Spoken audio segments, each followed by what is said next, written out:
for joining us for the program Jane Austen and Beyond, Regency Read-Alikes, part of Naperville Public Library's Regency Romance Week. It is a truth universally acknowledged that readers cannot get enough of the Regency era. Between the hundreds of spin-offs, sequels, prequels, and reinterpretations of the books of Jane Austen, to the Bridgerton series by Julia Quinn that has boomed into a Netflix favorite, this time period has captured the imagination of historical fiction lovers. Let's look at some Jane Austen read-alikes first, then go beyond Jane and find other Regency reads for you to enjoy. But first, why the Regency? The true Regency, in other words, when the Prince Regent ruled for his father, George III, was between 1811 and 1820, though the period is more broadly considered to cover 1795 to 1837. As Jane mania continues steadily onward and the list of other titles set in the period grows, we may consider why this era is so popular with readers and authors. Social scheming makes for great storylines. A world of wealth means a wealth of descriptive possibilities, houses, dresses, food, and events. In our current age, the concept of a prolonged courtship can seem romantic. In the case of a romance novel, in a world where couples could not meet freely, the creative contriving to get a pair together is half the fun. The satire of society makes for a humorous read, and these stories can be conveniently translated into television series or films with great visual appeal, which is every author's dream, of course. And so now on to some Jane Austen read-alikes. So there are too many Jane Austen reboots, sequels, prequels, and mashups to count them all at this point, I think. I've previously addressed some in my lecture, What's Next If You Like Pride and Prejudice, which can be found on the library's YouTube page. Some choice historical fiction containing familiar Austenian characters. We're going to cover a number of them here. First we have Mary B. by Catherine Chen, Marginalized No More. Middle sister Mary Bennet of Pride and Prejudice has many point of view titles, including The Other Bennet Sister by Janice Hadlow. Pride and Prometheus by John Kessel. In this kind of fantasy mashup, Mary Bennet falls for Victor Frankenstein, which of course Frankenstein is also written and set in the same time period. Then we have The Bad Miss Bennet by Jean Burnett. This is told from the point of view of Lydia Bennet Wickham.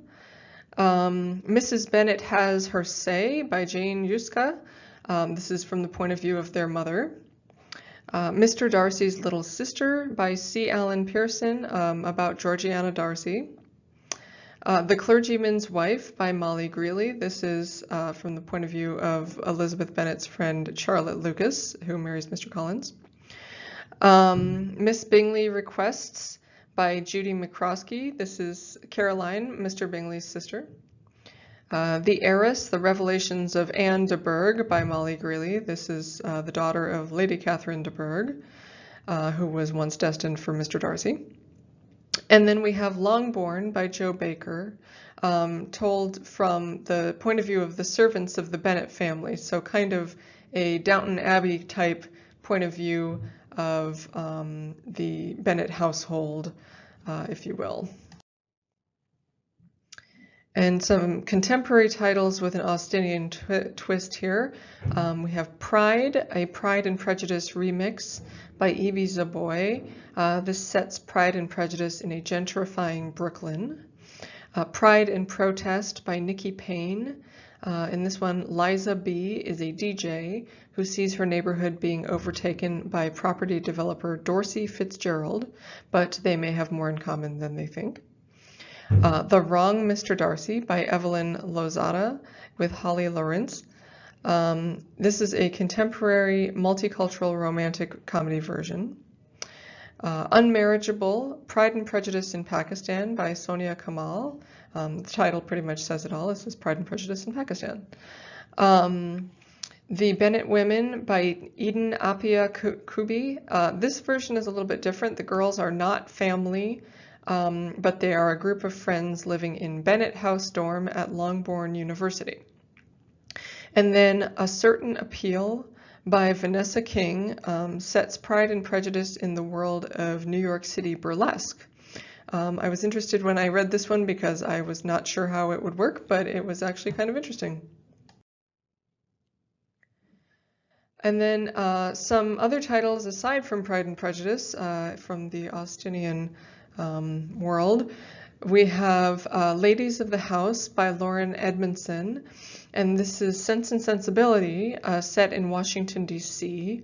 Sense and Sensibility is a little bit more challenging to translate to modern day than Pride and Prejudice, for example, because the story is predicated on the idea that the second wife of the father and his daughters can't inherit because the entailment laws of the Regency left all the money to the son from the first marriage. So this author rather cleverly contrives the idea that the family is the children of a senator, and the reason that they lose the money in the house and everything is because they're rocked by a scandal because the father dies, his secrets are revealed, and I won't reveal any more in case you want to read it, but it was very good and also very well set in the Washington, D.C. setting. There was also Sense and Sensibility by Joanna Trollope, another modern day version, and yet some elements still stayed very close to the original. It was very interesting if you're familiar with the story. Persuade Me by Juliet Archer is a contemporary version of Persuasion. Anne Elliot has not gotten beyond her love, Rick Wentworth, the man she was persuaded to give up, but will they get another chance when they eventually meet again? And then we have Emma, a modern retelling by Alexander McCall Smith. He is the author of the #1 Ladies Detective Agency series, among others, so you may be familiar with him from those. And then we have the Raj series by Sonali Dev, who is a local author. She has 4 books in this series. There's different takes on Pride and Prejudice, Sense and Sensibility, Persuasion, and Emma, all reimagined with a modern Indian viewpoint. And so now we have Regency Reads Something for Everyone. And starting out with romances, we have clean and sweet romances. These Regency romances will satisfy a reader's desire for a love story without a lot of steaminess. We start with Games in a Ballroom by Gentry Flint. A game of tag at a ball evolves into a forbidden courtship. Will this couple find a chance at romance? And then there's Edenbrook by Julianne Donaldson. A summer visit to Bath puts Marianne in the path of a dashing lord. Then there is Remember Love by Mary Baylog. The queen of Regency romance pairs a veteran of the Napoleonic Wars with the fiancé he abandoned 6 years before. And then we have The Sisters of Seaview by Julie Klassen. 2 impoverished sisters each become entangled in unexpected romance when they turn their seaside home into a guest house. And then we have the steamy or spicy romances. So if you're looking for spicy romances set in the Regency, here they are. These books have fully realized love scenes, no fade out or will they, won't they. The first being The Duchess Deal by Tessa Dare. The Duke of Ashbury is in need of a wife, but he has rules, a marriage of convenience only, no romance. Impoverished seamstress Emma accepts his offer, but has rules of her own, which may lead to the couple actually falling for one another. Then there's When Beauty Tamed the Beast by Eloisa James. This is a Regency retelling of the Beauty and the Beast fairy tale, in which Lynette has only 2 weeks to charm an ill-tempered earl. Then there's 9 Rules to Break When Romancing a Rake by Sarah MacLean. Despite always following the rules of society, Lady Calpurnia is still unmarried. So she decides to find a partner with whom she can break the rules, but can she avoid falling in love with him? And then there is Undercover Duke by Sabrina Jeffries. Pretend courtships, murder investigations. Beneath all the layers of artifice and intrigue, will Sheridan and Vanessa fall for one another?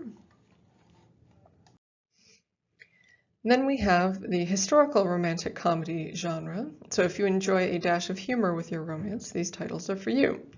Never Fall for Your Fiancé by Virginia Heath. Hugh needs a wife, so his mother will stop nagging him. And Minerva needs employment. He hires her to play the role. But might she actually become the real thing? Then there's Mr. Malcolm's List by Suzanne Allain. Wealthy Mr. Malcolm has created a list of qualities no woman can aspire to in the hopes of chasing off fortune hunters. But will he meet his match in Selina, who isn't what she seems? Then there's A Lady's Guide to Fortune Hunting by Sophie Irwin. There's more hijinks and less romance in this banter-filled romantic comedy about sisters who attempt to make social climbing alliances during the London season. And then finally, My Lady's Choosing, an interactive romance novel by Kitty Curran and Larissa Zagaris. This is a choose-your-own adventure-style Regency romance. And then we have LGBTQ plus romances. The first is Something Fabulous by Alexis Hall. The most important thing for a duke in the Regency is to marry and beget an heir to carry on the family line. But the Duke of Malvern is gay and in love with the brother of his fiancée. This is a fun romp of a romance that still considers the social rules of the day. Then we have A Lady for a Duke, also by Alexis Hall. A nobleman who is presumed dead at Waterloo uses the opportunity to disappear and resurfaces as lady's companion Viola Carroll. Despite losing title, money, and property, it's worth it to Viola. But then she learns that her best friend, Lord Gracewood, was wounded at Waterloo and is now lost without his old friend. This is a sensitive portrayal of a trans protagonist in a Regency romance. Then we have Two Rogues Make a Right by Cat Sebastian. When Will kidnaps his old friend Martin to bring him to the countryside and nurse him back to health, Martin takes the opportunity to tell his friend that he's always loved him. This is for fans of the friends to lovers trope with LGBTQ characters. And then we have The Lady's Guide to Celestial Mechanics by Olivia Waite. Scientist daughter Lucy is hired by widow Catherine Sinde to translate a scientific text to complete the legacy of her late husband, but the two ladies find themselves falling for each other. This is for romance fans who are looking for a dash of STEM. And then we have some mysteries set in the Regency. Historical mysteries are popular because they give us the setting and details of a historical fiction novel with the whodunit of a mystery. Here are some top Regency mystery picks. First is The Governess by Mary Kingswood. This is a clean Regency romance with a mystery twist. The first in the Sisters of Woodside Mysteries series as well. Annabelle, governess to the daughters of the Earl of Brackenwood, has caught the Earl's eye. But was his wife's death really an accident, and is he to blame? Then we have Murder on Black Swan Lake by Andrea Penrose, and this is the first in the Rexford and Sloane Historical Mystery series. Can the Earl of Rexford clear his name when a clergyman who condemned him is found slain? Then we have The Murder of Mr. Wickham by Claudia Gray, and Austen meets Agatha Christie as characters from all Jane's stories try to discover who murdered that rake Mr. Wickham. So imagine if Clue was populated with all Austen characters. This one's really fun. And then finally, Death Comes to Pemberley by P.D. James. On the eve of a ball at the Darcy's home, Wickham shows up, seemingly having murdered an old friend, but did he really do it? The author cleaves close to Austen's style, so this one is good for traditionalists. And then we'll consider books with the military and Napoleonic Wars. The military looms large in the Regency world with the threat of Napoleon always at the borders. Think of Colonel Forster's regiment stationed in Meryton in Pride and Prejudice, and Captain Wentworth in the British Royal Navy in Persuasion. And two of Jane Austen's brothers were also in the Navy and became admirals. Books set in this time period from the military angle include the Horatio Hornblower series by C.S. Forster.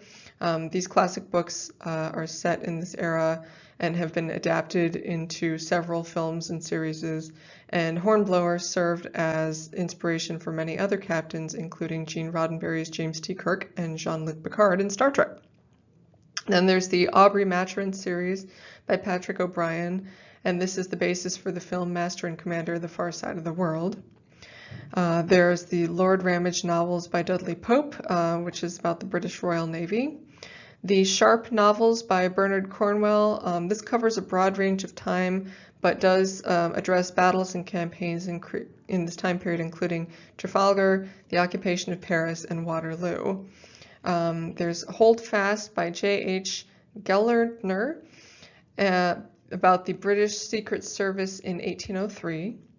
And then finally here, the Temeraire series by Naomi Novik, which is a cross between like fantasy and the Napoleonic Wars. So imagine like Master and Commander crossed with Game of Thrones. And speaking of fantasy crossed with the Regency, if you're a fan of fantasy but can't give up the Regency time period, no trouble. There are quite a few books and series that will blend that historical setting with fantastic elements. We have Shades of Milk and Honey by Mary Robinette Kowal. This is set in a Regency-inspired alternate universe filled with magic, as well as the quest for suitors. There's the Sorcerer Royal novels by Zen Cho, and it starts with Sorcerer to the Crown. The head of the Royal Society of Unnatural Philosophers must travel into fairyland to see why the magic in Britain is disappearing. The setting of the upper-class Regency British society will appeal to fans of this period who also enjoy fantasy. Then there's Jonathan Strange and Mr. Norrell by Susanna Clarke. This epic tale of two magicians who began as teacher and student and then become rivals blends the Regency world with magic. Then there's The River of No Return by B. Ridgway. Nick Falcott discovers he's time-traveled 200 years into the future after his death on a battlefield during the Napoleonic Wars. And then finally, Half a Soul by Olivia Atwater. A curse leaves Theodora with no sense of embarrassment, fear, or happiness. Will she ruin her cousin's chances of finding a match during the London season, or improbably find a match herself? Also some nonfiction titles here. Whether you're wanting to write the most historically accurate Regency era novel you can, or you just want to learn everything possible about this period, these books can help. We have The Time Traveler's Guide to Regency Britain by Ian Mortimer, Jane Austen's England by Roy and Leslie Atkins, The Regency Years, during which Jane Austen writes, Napoleon fights, Byron makes love, and Britain becomes modern by Robert Morrison, The Writer's Guide to Everyday Life in Regency and Victorian England from 1811 to 1901 by Christine Hughes, which is part of the Writer's Guide series. The Story of the Country House by Clive Aslett. The country house was an important aspect of the Regency social world, including month-long house parties and balls in the summer. And then if you want to get creative, we have Jane Austen Embroidery, Regency Patterns Reimagined for Modern Stitchers by Jenny Batchelor and Allison Larkin. And thank you for watching. Hope you have found some ideas for what you would like to read next among these Regency titles. Hope we will see you here for Regency Romance Week, and bye-bye for now.